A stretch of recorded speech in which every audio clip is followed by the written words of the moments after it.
most people don't realize they can go down that pathway. You're saying most people can go down this pathway. It's reliable.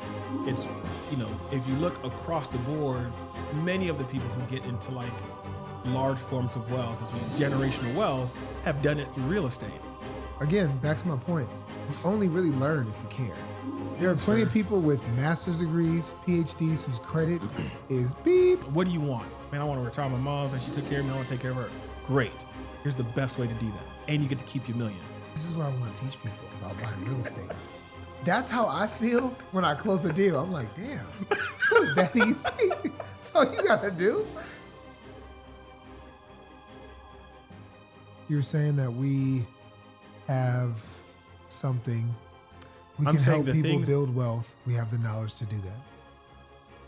With the intent to help people, to get more wealth to more people, we don't have anything different than what anyone else has who have packaged it up in a way to like get it to a group of people who they feel like need it, They're gonna work.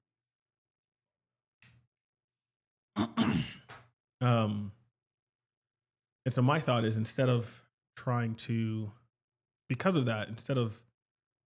create a course, I think you create a program, and the program would incorporate it. Like it would have a course as like part of it. But I don't think you just do a course and then try to get the course out to a bunch of people. I think you invite people into a program and say, a paid program? Yeah. What are we paying? Because the countdown thing is the same thing. Like, again, $5 a month? How much? $5 a month? No. And what is the program gonna like? I have to continue to put out. No. The program is, and here's what I think is interesting about it is that I think there's a degree depending on what you want to make of it. I love the content, the development, the personal development. Again, you could talk about like, call it brand identity, that kind of the formation piece. Like, who are you? I'm trying to even think about my own site and saying like, I feel like you have this attitude also, like I am who I am. But I feel like my best offering is I can help you be who you are. Like, I feel like that's often the thing that, they'll say, what do people come to you for advice for? It's often something around that. They're not gonna say like, I don't know who I am. Can you help me? But I had a conversation with somebody who was like, I have a hard time not being so polished when the camera turns on, for instance, right? So like, how do you keep this sort of conversational, like the way you talk in real life? How do you keep that whenever camera comes on? Or, I might be helping somebody like write a grant, and this happens every single time. It's like, okay, hey, I need your help to, shape this idea, write this grant. And I'm like, all right, just tell me what it is, right? And the first thing that happens is it's almost like they try to write the idea in like perfect language when they're trying to deliver it to me. I was like, don't do that. Just word vomit and I'll help you clean it all up, right? Just for the sake of like the requirement for a grant or the requirement for a website, the requirement for whatever who you're trying to communicate it to. But I'm just like, in the beginning, just get the stuff out, just get the idea out. But I think what that is again, trying to be true to who you are, which a lot of people call brand, but I'm just like, yeah, brand is really just an extension of identity. So like, if you know who you are, then you could just speak clearly to that, right? Easier said than done, but that's typically what I feel like where I'm best at. But same thing when, we're texting, you're like, well, I'm best at, like, I know real estate. I'm like, yeah, you do, but that's not the only thing you know. Like, again, going back to that wellness wheel, there's a lot of stuff you know about fitness because of your background in athletics. There's a lot of stuff you know about at least your experience with parenting, 5 kids and married and balancing, this multi-million-dollar real estate portfolio with all of that and kids being in programs and school drop-offs and, work-life rhythms or balance or whatever. I feel like that's valuable. And people, I guarantee people are like, yo, I'd love to be in a program that I both help to get me from 0 to $1 million in real estate. And also in that is all this other stuff. Now, again, the program is tiered in a sense. Like in the beginning, it might just be, hey, if you're interested in something, we can put together some collateral, a free resource that at least breaks down the process of what the countdown method is. If you've never gotten into real estate, again, we can create a budget calculator. Do that first, right? If you need a consistent job, you need consistent income. What do you say? Credit, what is it? 3 C's? Mm-hmm. Is it credit, consistent income? Credit, consistent income. And are you testing me right now? No. It's cash. Cash for reserves. So cash, credit, consistent income. Probably what comes first? Maybe consistent income. Get a job, store up cash. Yeah. And then what? Credit? You need good credit. Mm-hmm. 600. You need something. Satisfactory credit. You need a score. You can't have a 400. But what I'm saying though, dude, is this: do we really want to try to be a jack of all trades? It's not jack of all trades. It isn't jack of all trades. It is who we are, in the sense of like, when we get together, we're not only talking about real estate, but we can talk about real estate because that's going to come up, right? And if you're talking about generating wealth and getting wealth to more people, that's going to be the pathway that you say, like, most people need to go down this path. Most people can go down this pathway, which is the thing. Mm-hmm. Most people don't realize they can go down that pathway. You're saying most people can go down this pathway. It's reliable. It's, if you look across the board, many of the people who get into like large forms of wealth, generational wealth, have done it through real estate, right? It's stable. Obviously we've had crashes, but you're just like, look over a long term.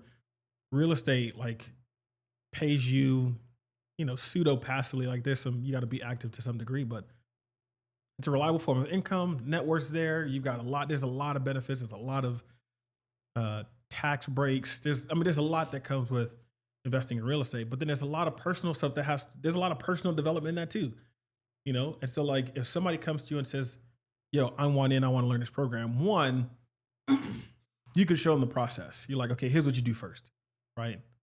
They can watch some videos. Is that the best form for everybody? Maybe. Likely not, right? Most people who start courses don't finish them. That's an actual fact. And the kind of people that we are, the kind of person that you are, you're like, no, you need to finish the thing. Well, you don't want to chase people down to finish the thing. You just want to see real development. So then there's another tier to the program. It's like, okay, just work directly with you. And then you build, you either have the capacity to do that yourself, or you build a team around that says, hey, we'll walk you through the process. We'll help you analyze the deals. Like you have access to more coaching, like more direct. It's a more premium program because it requires your time. So it's like, time's a trade-off. Yeah. And then from there are more like specific personalized things, like if necessary, depending on like what people might want to do, because then if there's a situation, even when you think about some of the,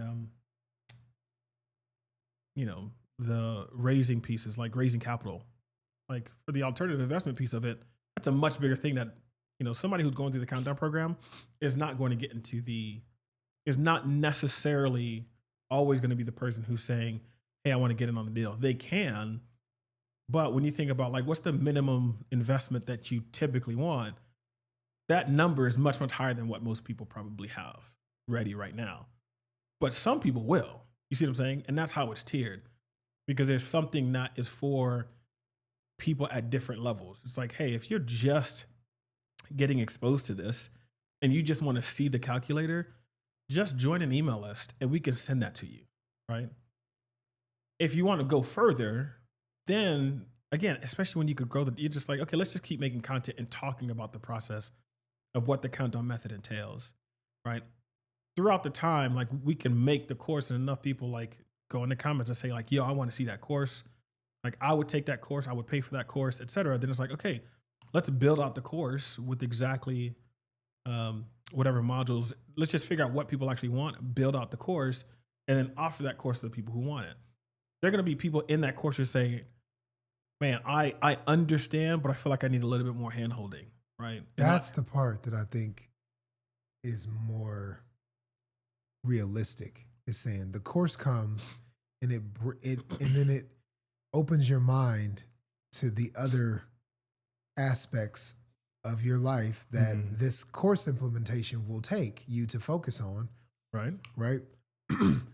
It sort of like puts a spotlight on those things. And now you're like, oh, I have to go focus on these other things that I wasn't really focused on to accomplish this thing I paid the course. I paid money for this course for.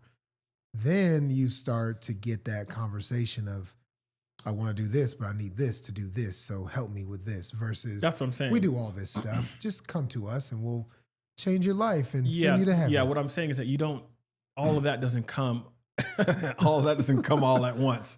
You know what I'm saying? Like it comes in waves, right? So it's almost, that's why I say it's a tiered program, but I think that's better than just creating a course that says, oh, I can teach you. I think we should create a course that says, I could teach you how to go from 0 to a 7-figure net worth through real estate. Because that's a thing you can actually do. What I know is going to happen is that people people won't finish the course. They're going to be people who are intimidated and feel like that's too much in the beginning. So it's like, okay, let's just start with this, right? Watch the videos that we put online and then use the resources just to know where your numbers are at, right? And then when you start to feel ready, or we'll send you a list of, credit repair organizations. We'll send you, our favorite, credit monitoring tools, right? I use Credit Karma or Experian Training. I actually sign up for all of them just to if something happens, you just kind of know the differences. You just kind of see. Funny enough, I switched insurances, and this is why it's helpful to have these things. I switched insurances because, Nationwide, I felt it was like charging me more than it had doubled over the course of a few years. And I used an insurance broker. Tried to get in contact with the dude. He wouldn't respond. Just like, well, rates just going up. And I think the game is you just have to keep switching all the time, which is why everybody's like, so saved $700 something over. I'm just like, they're just all playing that. And then once you're there for long enough, you just switch again. And I don't know, maybe that's the game. I switched, and there was a balance. I think I got one notification of a balance, and probably forgot to pay it because, maybe I thought I did. Can't remember. So then I get an email because Credit Karma is always sending you emails, and most of them just go to a filtered inbox. And I see this email, and just click on it. Well, it said your credit score dropped. And I was like, for what? And it's been a few months, so I'm like, I haven't missed any payments. I pay, most of the things are on auto pay. I was like, I don't know what's going on. I go and look. I think it dropped 80 something points, which is wild. I was like, 80. I was like, what happened? Like somebody stole some. Bro, I was like, how in the world? So I'm searching. I couldn't so then I find it, I go in the report and I see, it's nationwide $87. I'm like, ain't that about up? So then I gotta go, I call Nationwide, and I'm like, and again, turned out it was still there. So that was a great thing because they reported it to collections, but it was still there. So I call them. I was like, I thought I paid this, but it's still there. Y'all reported to collections. If I pay this, can you tell them to take it off? And then luckily they were like, yeah, pay it. We'll do the recording. I paid it that day. I still called the credit agency or whoever had the account. It was like, hey, I just called Nationwide. I know y'all have this account. They do the whole this is an attempt to collect the debt, blah, blah, blah. Mm-hmm. I was like, hey, I paid this. I just want to let you know that they said to call you to let you know this is a thing. I just want to make sure it gets taken off. I don't want a settlement. I want it removed of the thing. Long story short, it's gone. And then bounced back up. But I was just like, That's just crazy. But how fast that can happen. I want to go on a real quick tangent because that was a long tangent just to say like credit monitoring tools are helpful. That's why I do them, because you can see stuff like that if something happened. So the tool was there, right? The auto email got sent to you. Yeah. You figured out what the problem was. Well, I mean, I get a lot of emails. I just happened to see that one, and it was like, I was like, what is that? And then discovered. Otherwise, it would have just been like sitting there it could have been sitting there for months. I think if I wasn't checking it often. The more important part is that you took action. Sure. Right? You didn't get the email and then just try to go online and pay. You're like, I need to talk to somebody. Okay, you go make the payment. Right. Then you make another call saying, hey, look, they said they were going to do this thing. But I need to make sure that they're going to do it, or you do it before they do it. Here's the confirmation. I made the payment. This is exactly what I want to happen. Yeah. Right? Did anyone teach you to do that? I mean, I'm older. Like I'm 41, so I've kind of known over the years. I've messed up my credit in the past. Like you're in college or whatever, you do the thing. You're like, okay, I know how this works. I've done this a couple times. So I've like wrecked it, repaired it, wrecked it. It's like I've done that a couple times, and now I'm like, all right, I don't need to go another cycle of this. Like this was a legitimate like, oh, I forgot, or like you just miss. Because again, you see like there is a balance, but typically you would get like something in the mail or a notification or something.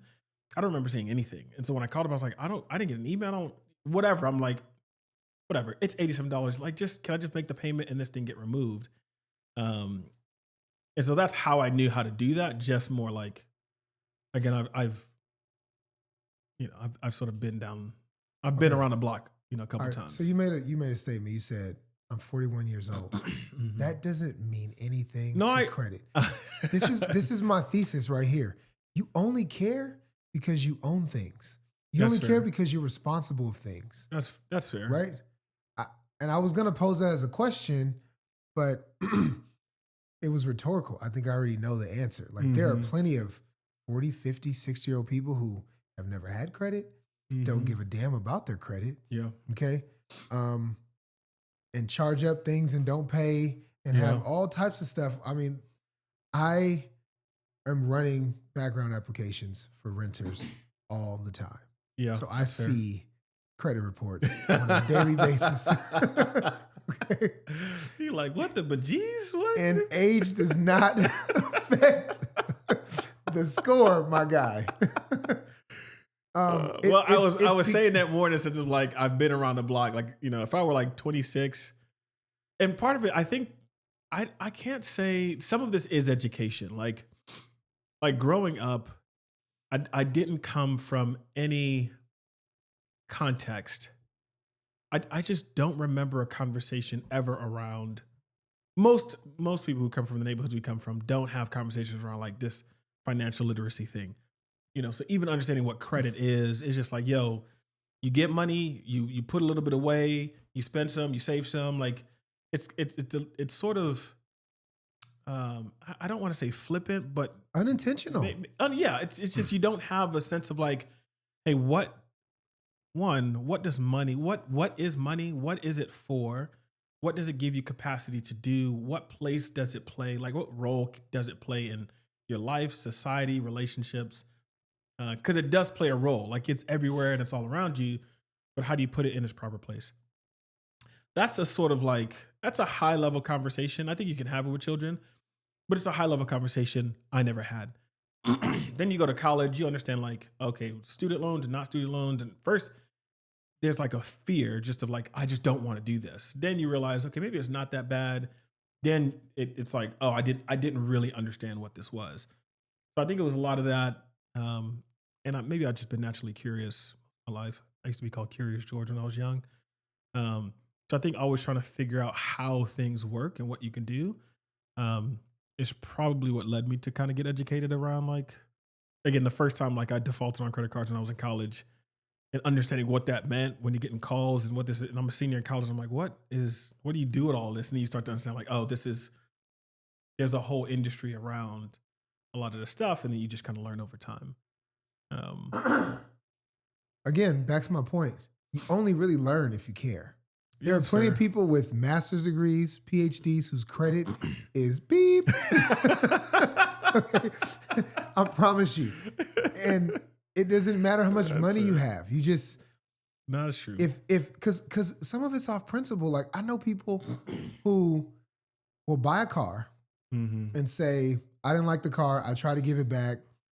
They didn't want to take it back, so I'm not paying them no more. I'm not making the payments no more. They're being stupid. Like, but bro, like you signed the agreement that you were going to borrow this money.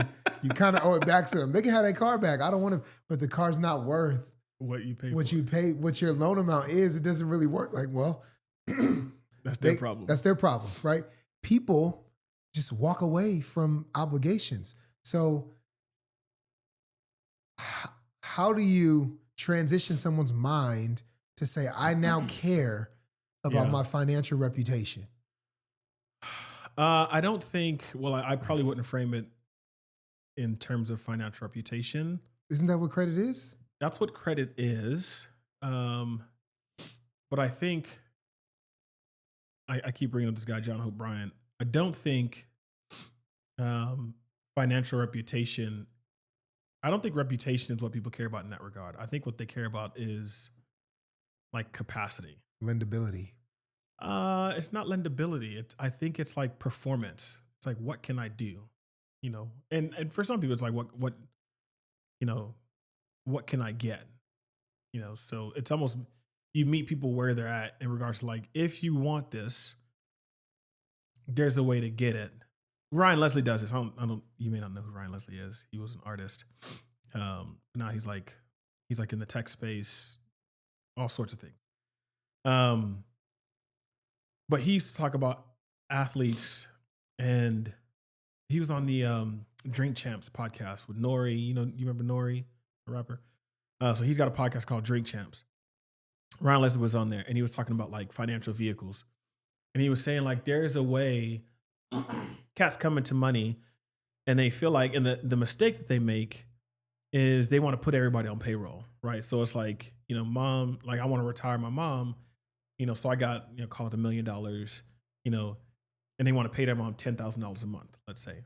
And they're like, well, if you do that over the course of a year, now you spent $120,000. Whereas if you put that in an alternative investment, let's say that pays you 12%, that's $120,000, and you still have the $1 million.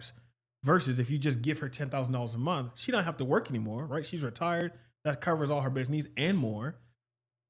But now after 5 years, like you've paid out $600,000, right, out of that $1 million, and now that's emptying. If you're just thinking, I gotta put my mom on payroll, I gotta get the home, I gotta get the car, I gotta get whatever, and then you wonder like 4 or 5 years you don't have any money anymore. Whereas you understand a little bit of what you can do. What do you want? Man, I want to retire my mom, man, she took care of me, I want to take care of her. Great. Here's the best way to do that. And you get to keep your $1 million. I got a homie, he's got a guy, or I say I got a guy. You put that $1 million with him, you'll get 12% every year. And you get to keep that $1 million. So the $1 million is still appreciating, right? The $1 million is still growing, isn't it? Of course. And you get 12% return on top of that. So your mom is retired and you haven't touched the $1 million, right? And again, like Shedeur Sanders he got drafted in the 5th round. I think his contract was $4 million a year, right? So imagine you got $1 million that you just put over here. You still got $3 million to play with, right? So we could talk about what to do with the $3 million. But he's not going to get all 4. I'm just saying, like, just say you get $4 million, because again, like the first round guys are going to get, again, they will get $4 million, after taxes in some of those cases. So you get that $4 million. You're like, what do you do with it? Let's say you just take $1 million of that and you put it alternative investment, mobile home parks, like real estate. If you get a 12% return, even if you get a 6% return, that's $60,000 a year, right? Sure. Like that's again, your mom don't have to do nothing, and she's just getting $60,000 a year, a $5,000 check every single month that she could just pay her bills with, have fun with. She doesn't have to worry about anything. That's legit, and your money is still growing every single year. Are you saying people don't think like this? No. Like again, that's exactly what I do, obviously. Bro, I'm telling you, this is why I keep like, this is why I have the conversations with like a lot of the athletes, why I want to have conversations with more athletes, because again, to have the conversation where athletes keep, more and more stories are like, yeah, after 4 years, after 6 years, after whatever, this is what happened. From my end, I'm like, I know cats like you who are like already doing the work. I'm the math dude, identity, like formation, brand guy. It's like, yo, if you want to build something, if you want to do something like have impact, I can help you sort of craft the narrative around that. I can help you shoot all the content. I can help you do all that and help you think through the process to say, yo, if you want to do this, I can connect you with the homies to like do it. They know where you're from. They understand like what you want to do for family, and they'll take care of you. They'll actually look out for you. Because again, you got homies out there who still take stuff. Like, you know, Lecrae had a situation with somebody like close to him, like took some of his money. I'm just like, that's not great. You know, but it's like you have the right people with you who you can trust who are like, yo, that's just not going to happen. And if y'all are moving around the same numbers and like the numbers don't scare you like that, like you've been around the block enough to know like, nah, I played this game a long time. You really do build that trust. And so now it's just like, yeah, I think more of us who are in these spaces who understand what's going on. And when you talk about like more wealth to more people coming from the neighborhoods that we come from, it's like, how do we bridge that gap? You know? And again, you're doing that work, but most people don't. NIL, you get into these spaces now, you got offers coming down to parents who are just like, yo, we'll give you this money. But like, you play dominoes, like all money ain't good money. You know about that. You know, so they're signing deals, paying higher percentages. I sent you that thing from Jay Williams where like some dude paid, I think it's on 12% or something like that for a car he bought. 12%. That's just like, that's crazy. Just because he had the money, it's like, oh, cool. It's like, bro, just because you have the money doesn't mean that you need to be overpaying for stuff, you know? And so I don't. Getting a loan on a car. But that's what I'm saying. But that's right. Why are we doing that? But it's that kind of thing where it's like, I don't think it's about financial reputation, right? And I think sometimes when we're framing it like that, it's helpful to be like, yo, we need financial literacy. Yes. But in the language of where people are, preaching is the same way. Like we preach, teaching, whatever. We preach from the pulpit perspective. You know, I know this theology. I know these terms. I know this vocabulary. But like cats who are sitting in the pews don't know that language. They know the language that's on TV. They know the language that's in their favorite shows. They know the language that's on social. It's like you got to translate using that language to say, oh, if this is what you want, here's how to get it. And I think that's the way, again, a program can help people think through that. So even when it comes to credit, it's like, let me help you understand what credit is. If you're trying to do this thing for your family, credit often can decide how much more expensive that thing is going to be. And especially if you're the kind of person who wants to get something on the cheap, if you want to get the bang for your buck, if you're trying to get the steal, you're trying to do whatever, then credit is going to give you the best price. That's why you want to keep it. That's why you want it as high as possible. Because you'll spend like, what is it, like thousands of dollars more, if not tens of thousands of dollars more in like rent or mortgage, just because your credit is a 600 instead of a 680. But you know, FHA just passed a law. I didn't look into the details, but they're not using credit for loan origination. Really? We should talk about that next time for sure. I'll get the info. Well, historically, then that's historically, the case. Yes. And even if it's not on homes, it could be on other stuff. Didn't we talk about that? What? The credit thing? I thought we were texting about that, and I was like, "Yeah, bro, this right here is a joke." Because I think it's a ploy to get people into more debt. To be honest, like the 50-year mortgage. What do you think about the 50-year mortgage? They're also terrible. Debt is another word synonymous for devil. Okay, really. Oh yeah. Are you in the Ramsey camp? No. So tell me. I use debt. I definitely use debt, but I also. Yo, speaking of debt, leverage. Okay. Go ahead. Go ahead, but like, you know, leverage. I remember we were having a hard time trying to define what leverage is. Leverage speaks to the idea of it's the relationship between what you put in and what you get out. High leverage means you put a little bit in, you get a whole lot out. It's the measure of the output versus the input. That's leverage. Okay. Yeah. I could go with that. Yeah. Okay. You can't explain that to a fifth grader, but yeah, I think yeah, we're getting there. We're getting there. Yeah. I think for the people who are listening to this, it's at least like when you say, well, I mean, using leverage and stuff like that, that's when you talk about debt. But the idea of leverage is just the relationship between input and output. Little in gets big out. That's leverage. But what about when the leverage is not transactional? What do you mean? So like if the idea of like you have leverage in a conversation. Sure. Yeah. I think it's like influence. It's like, how much influence do I have over the conversation? Okay. It still is a relationship between input and output. But the leverage is a thing in that conversation. Like let's say if there was a decision we had to make, yeah. But I had the final piece. Yeah. So I said, okay, you guys can't leave me out of this decision. What's the impact of the decision? It's a high impact. That's what I'm saying. So let's call the impact of that decision millions of dollars. My control over this small thing affects this big outcome. That's leverage. Input output. Like it's just relationship between like two objects, and typically a small thing can impact a big thing.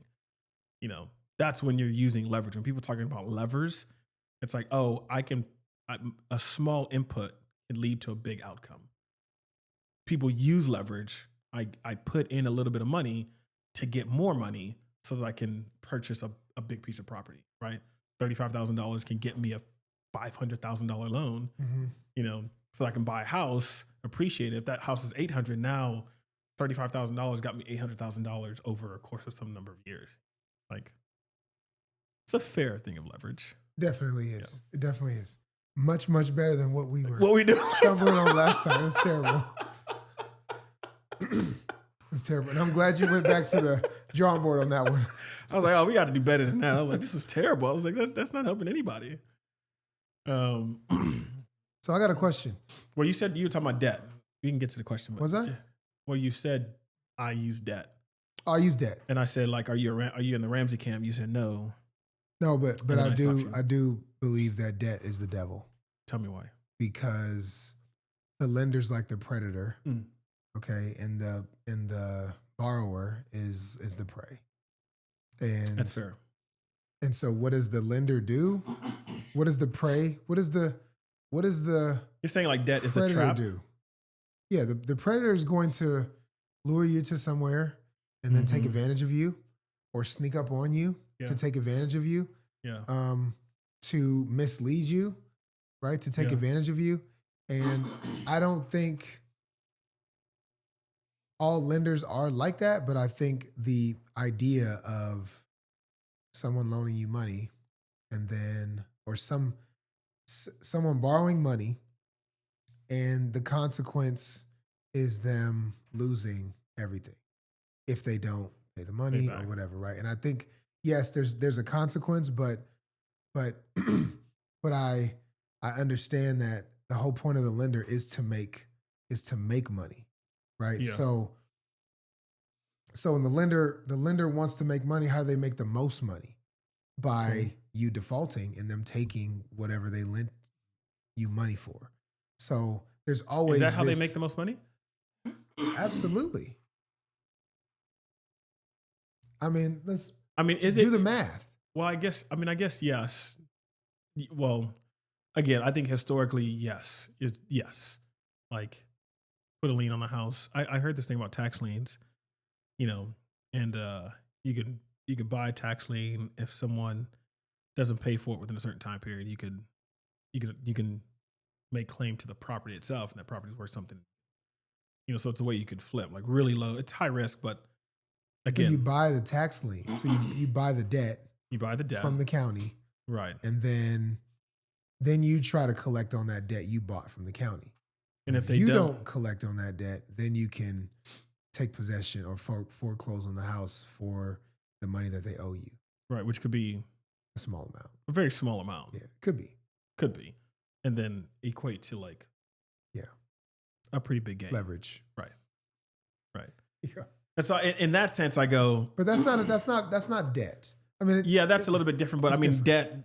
That is debt, I Debt guess. caused that Yeah, yeah, situation. yeah, But yeah. I think from a long-term recurring play, it's, making money on money. So I want to loan money to you because that money's going to come back with interest. And if I do that enough times, then it's just perpetual, it's just money printing. Yeah, right? I guess you're right. I mean, And I feel like, that's the banking system. yeah, You know? yeah. So maybe I should retract my statement. I don't think lenders make the most money by foreclosing on properties, but it is definitely a part of their business. Sure. So, Sure. um, yeah, but I got a question for you. Okay. So, what? Let's say, there's a young couple, and the husband wants to save up money and buy property. They're renting at the moment.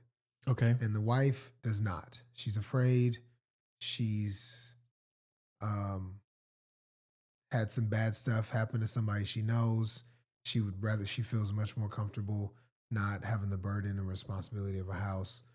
How do they get on the same page?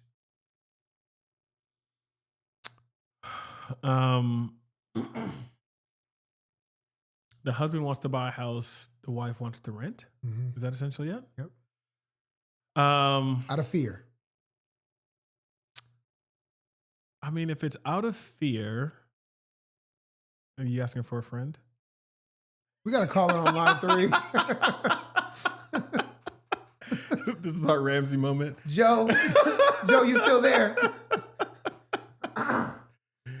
I just think it's a real life situation that, like, you say, let's do this program. I'm all for it. These are the types of things that are going to come up. What? Oh, I'm for that. All right, sure. All right, let's do that. So husband wants to buy, wife wants to rent, because she's scared. I would say it's worth having have the conversation. Again, I was in a similar situation, and so I think this is why I think community is so important. I've been saying for a long time.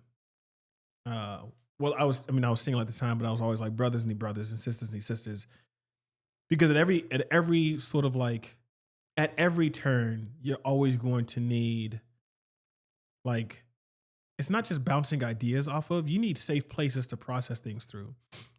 So if there's a situation where there's an opportunity to buy something, right?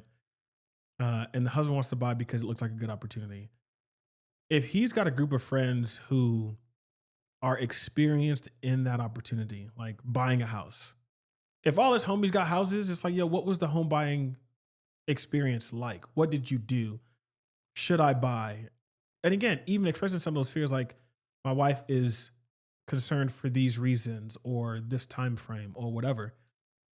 I think having that community of people who have had that experience is invaluable. That's one.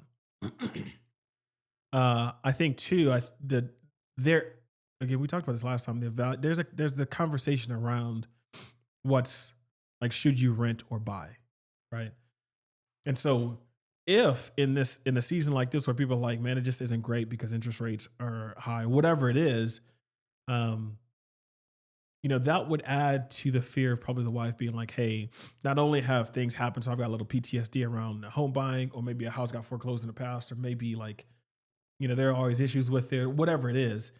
That's a fair conversation. That's a fair fear.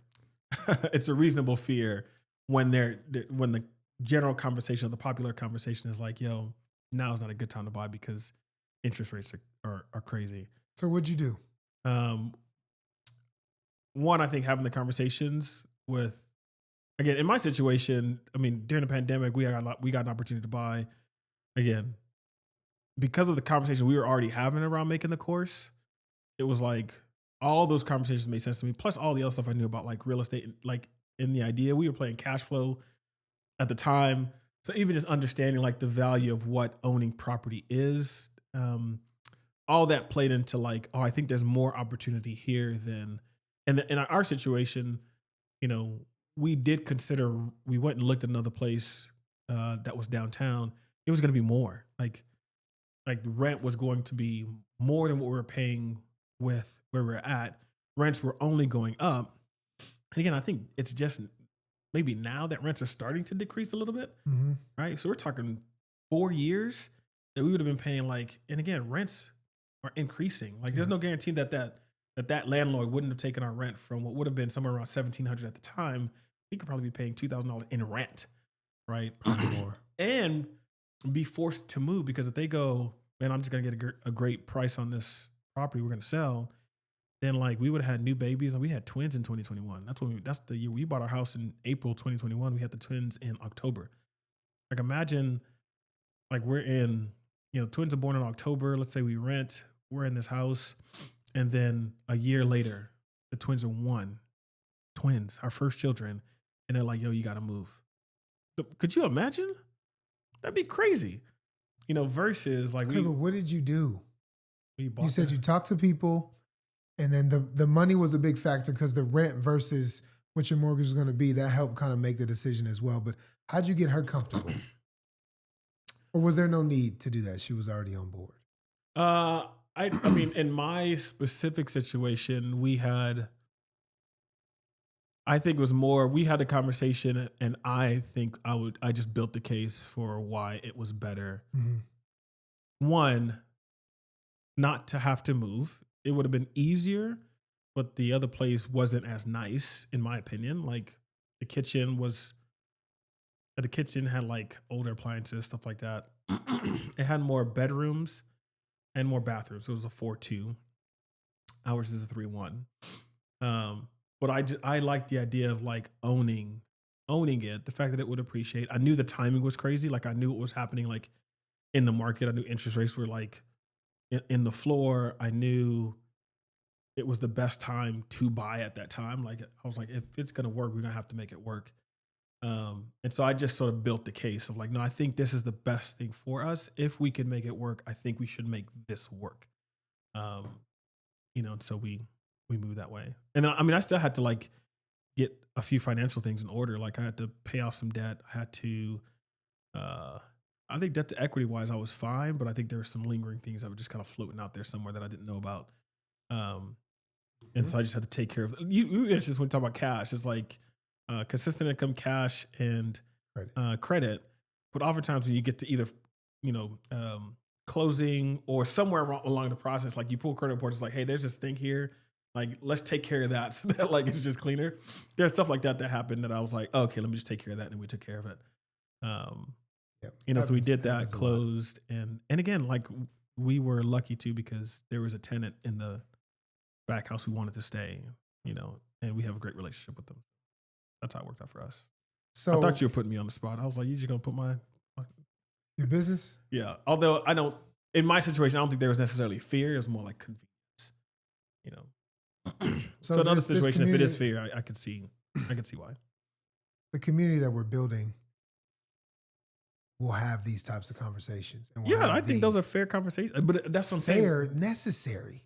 Yes, I say fair in the sense of like I'm not concerned about people having questions about things that we have experience handling. But the community has had those. That's what I'm saying. You know what I'm saying? Like it doesn't have to be James. Yes. Saying, let me, get in this chat room. It's but there will be some. There'll be some like again, especially if you're leading a community, like there's a degree where it's like in the beginning, the expertise is from the community leaders. Again, like if Wale comes into space, like he's got experience with it, like any homeowner who comes into the space and has done a thing that like they're going to be able to answer to those things. So like I'm not necessarily saying that, but I say fair in the sense of like people are going to have questions. I'm like, yeah, like ask your questions. Some of them, a lot of them, the community will answer themselves.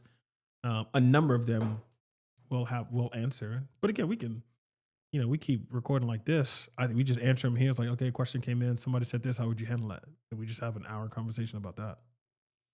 So let's talk about this. I'm going to take another route. How much time we got? Keep on. Random question. Okay. You have a random question for me. I have a random question for you? Just think of something. I thought you were going to ask me a question. I already did. Now it's your turn. You did ask me a question. I said, what happens when Joe and Ashley are trying to buy a house. Joe was just on the phone. And Joe, I think Joe's still struggling with what he's going to talk to Ashley about. No, I think that's funny.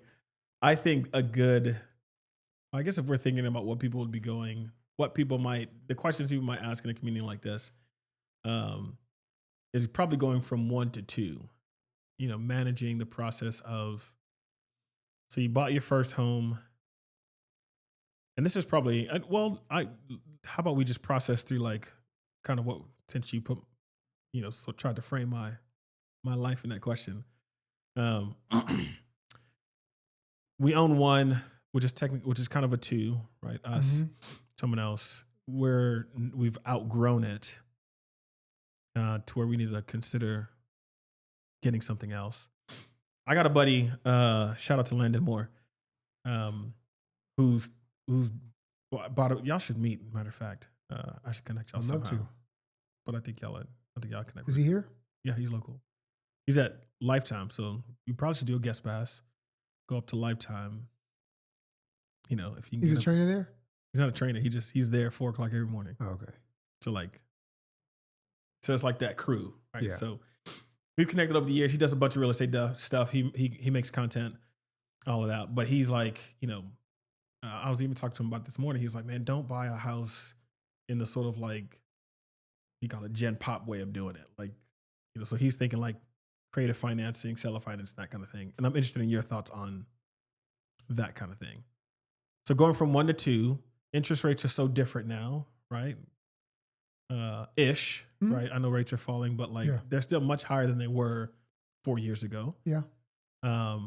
But there are a lot of people who are still in these homes, and like some of them who want to get out of them, want to get out of these homes. There are multiple routes in getting into the next place. You're like, I could go 2, 2, 1, 1 if I took the countdown method route. And so since we're right now sort of in the, at least market from a psychological perspective, like we're starting to consider like, okay, we're going to have to probably do something within the next 1 to 3 years as the kids get older. What would you say is the best route as we start to look? Okay. Because we definitely need something bigger. My first question is how much comfort do you want? Do you want to live with tenants? Probably. Why not? If you know this is literally just a rung on the ladder, right? You're going to the next property, that you're not going to stay here. You said like what's stopping you from having a tenant again? Having a tenant again? Mm-hmm. Or living with. You mean like a multiplex?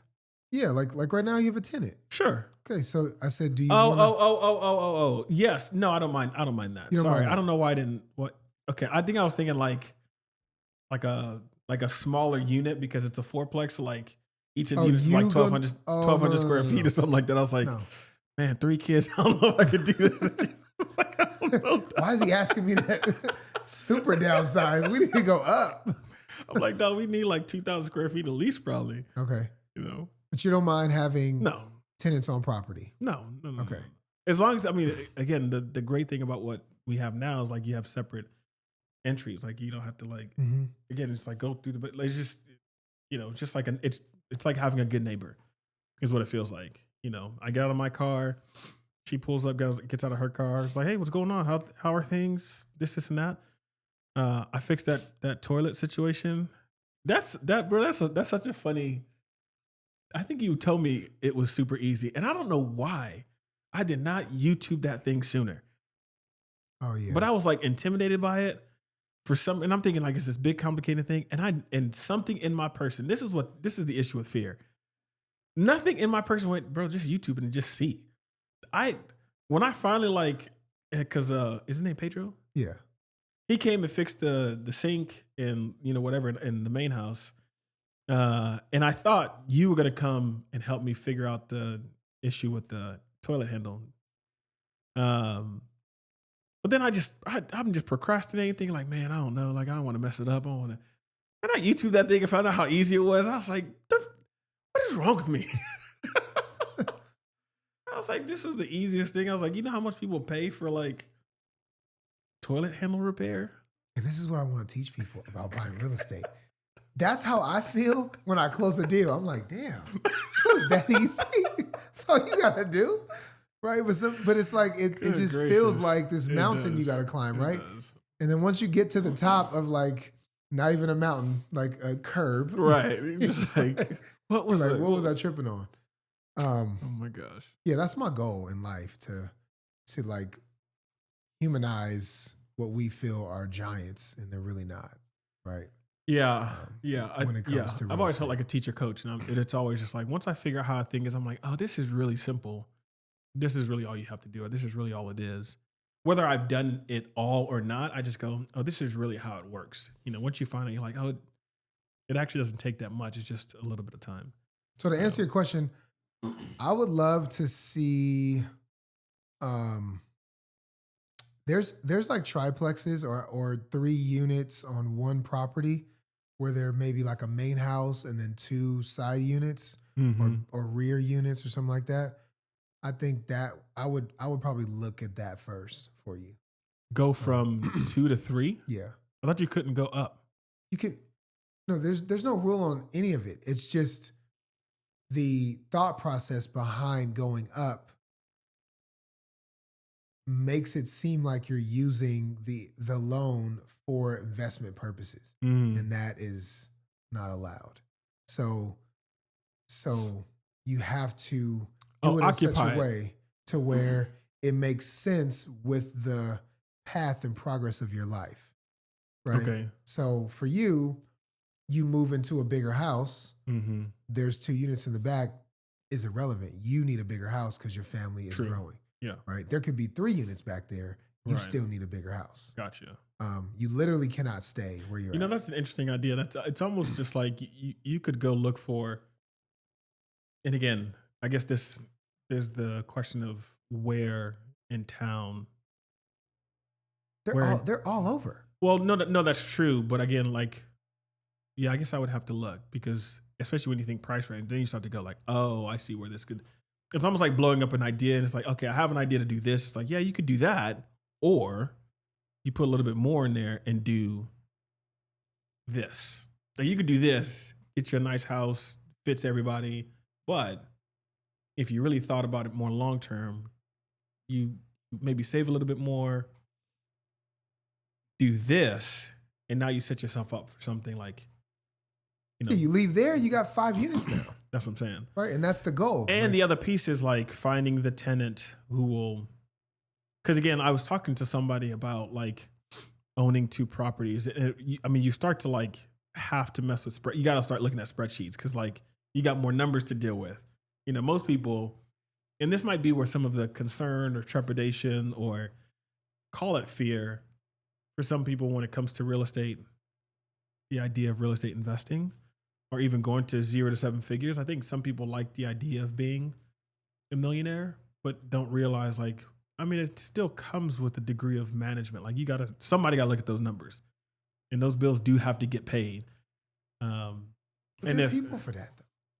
No, I agree. But again, like you still got to look at it to some degree. You can't just like abdicate it to somebody else and be like, yo, you just take care of it. I don't want to see nothing. Just make sure the money comes out of the account. That's what these financial advisors want these athletes to do. That's what I'm saying. Like, don't you worry about this. Don't even worry. I got it. Don't you worry about it. And all of a sudden you're like, yo, where'd my money go? So there's a degree where you still got to like have some care for like, okay, I understand like what things are moving, what should be coming out of the account, what my balances should be. And again, I have the capacity mentally to know like, I got a lot going on, and I do think people are wired a little bit differently, and maybe this is the piece of where I say like the program would, again, it's a different tier of the program that requires a bit more coaching because now there's just more to that. There's more to consider. There's more to think about. There's a higher touch point when it's like, hey, okay, let's again, there are things talking about mindset coaching, but this isn't just about like trying to get you prepared for something. This is like, yo, you actually in the game, you're doing something, there's a lot going on, or you might make a mistake. You made a play. Okay, let me help you.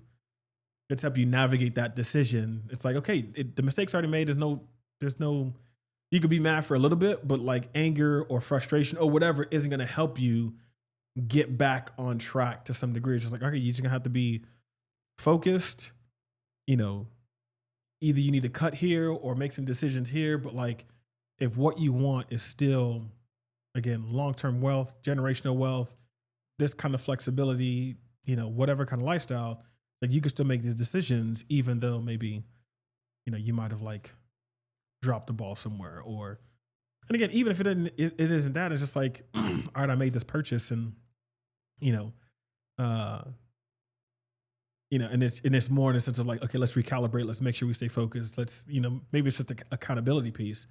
But again, when there are a bunch of numbers involved, you know, that can mess a lot of people, especially if you're not good at math. You're just like, hold on, wait, those things don't work, you know, and that's more moving parts. There's more tenants, there's more families, there's more, you know, houses have a lot of different elements. A bathroom functions differently than a kitchen, and that kitchen and the washroom, and then a pipe here, or a water and irrigation, and like lawn care. And, you know, there's like, and in my mind, I'm like, yeah, sure. It's just like, you know, just different parts of the body, things are moving. You're just trying to make sure everything's working well.